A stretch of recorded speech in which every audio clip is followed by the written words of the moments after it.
this, I think Nina and Kai developed this solution, and I really like it, where you do the same thing, but you put a piece of leather there, which allows you to hit most on the head and not on the planking. Now, the hole you can design your own as you see fit. I like it that there's a big hole so that I can see where I am, but it kind of protects the planking. All these can be also cleaned, and you can, if you really dent the planking, I think you all already know the iron, or you can also spray a little bit of water there and just hit it with a heat gun really gentle, and that will bring the wood back.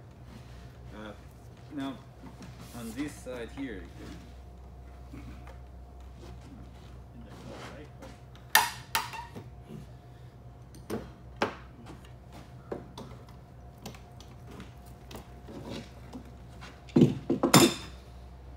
see that the head here is proud. Now when you're planking a boat, you got to think that you're probably going to sand that so that you can apply paint. So you want to recess it just a little bit. And there's different ways to do that. There's a lot of discussion of how that finish work should be, but there's different ways to do it. No, thanks, Rick.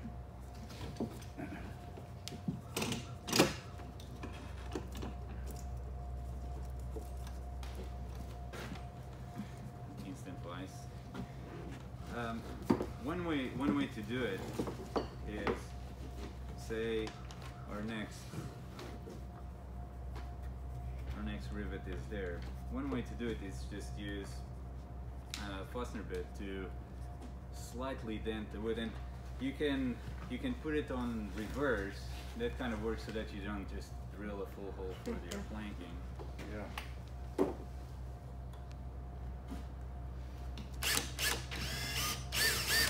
And you just gently mark it. That was on reverse? That was on reverse.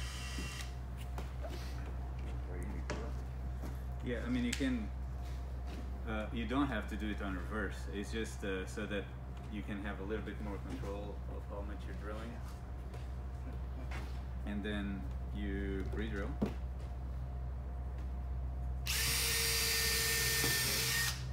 Make your hole.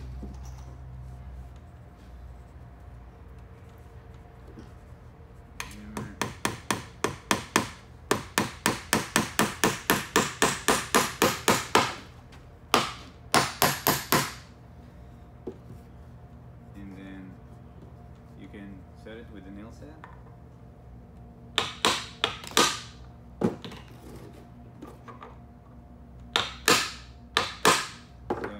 See that it's slightly under the surface, and that space can be filled afterwards with some epoxy and filler, or and I think it's something that you do it for maybe thicker planking. I'm not sure if it's the right thing to do on this one, but it's actually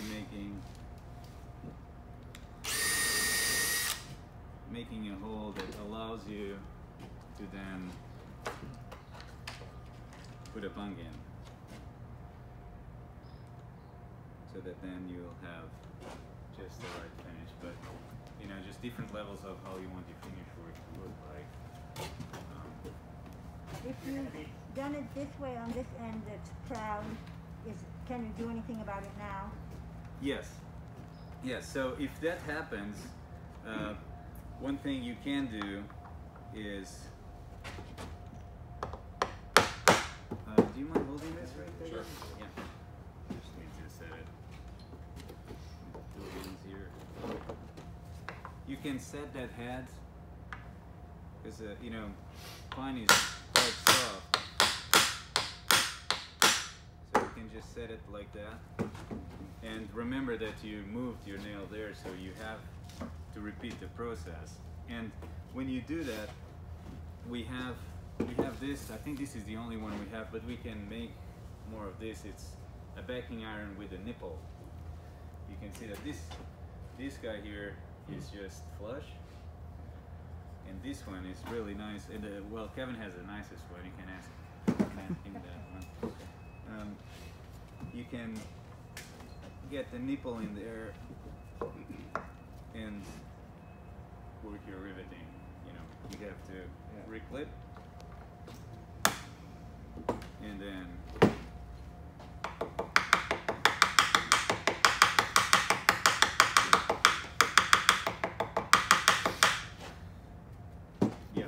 about the size hammer you'd want to use for doing the little rivets?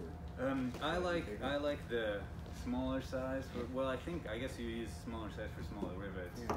But you would even see some of the ball peen hammers are cut, and that's so that you can do this easier without anything getting on your way. Because it's not about swinging a hammer, not about the strength. You're just tapping it. What is it about the shape of the ball pin that makes it better for that than a flat hammer head? Yeah, so you can see that a flat. What happens is that a flat head would just be, you know, you'd be hitting the whole surface of the nail, and will probably just push the nail out. This is kind of hitting the edges of the nail, so it's, you know, when you clip it, it's kind of just hitting the edges. Does that make sense? A ball peen's also physically moving material on the nail head. So like that ball shape is taking material and mushrooming it over to another portion of the nail. So there are quite a few different varieties of hammers to move material in different ways. A ball peen is just the way it moves that material because of the shape of the head. Because it's like creating this little like volcano sort of thing. And if you're hitting in the center of the nail where it's the highest point, then it's pushing that material out to the side. So you're actually distorting the copper of the nail. Is that, sorry? Yeah, no, thank you. Thanks, Eddie. No, that's great. Yeah. Do you ever hit it and it just bends over like a clench nail or something, and then you sort of? I think sometimes if the hole is too tight when you drilled it, and when you're initially hitting the nail through it, because they're soft. So you're talking on the head side? Yeah, I guess. I On the head side or on this side? On that side, the pointy Oh, side. for the mushrooming, the pointy. Super short. Yeah. Yes. Like about I see. Yeah, right. How much is it sticking out?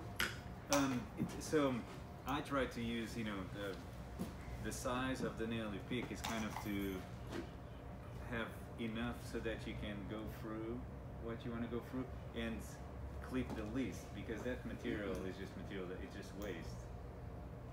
So you want to. It's very close. Oh, so yeah, you want to. Is that what you're asking? Yeah. You want to clip as close as you can, and you see that the nippers have a spacing. You can see those. It's like a 30-second or You see something. they have a little, so they won't allow you to go, you know, completely flush. So they leave a little bit of material there.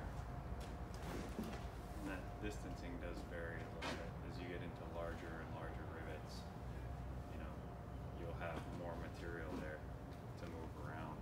So it kind of change it based on how much and how intensely you want to heat it over.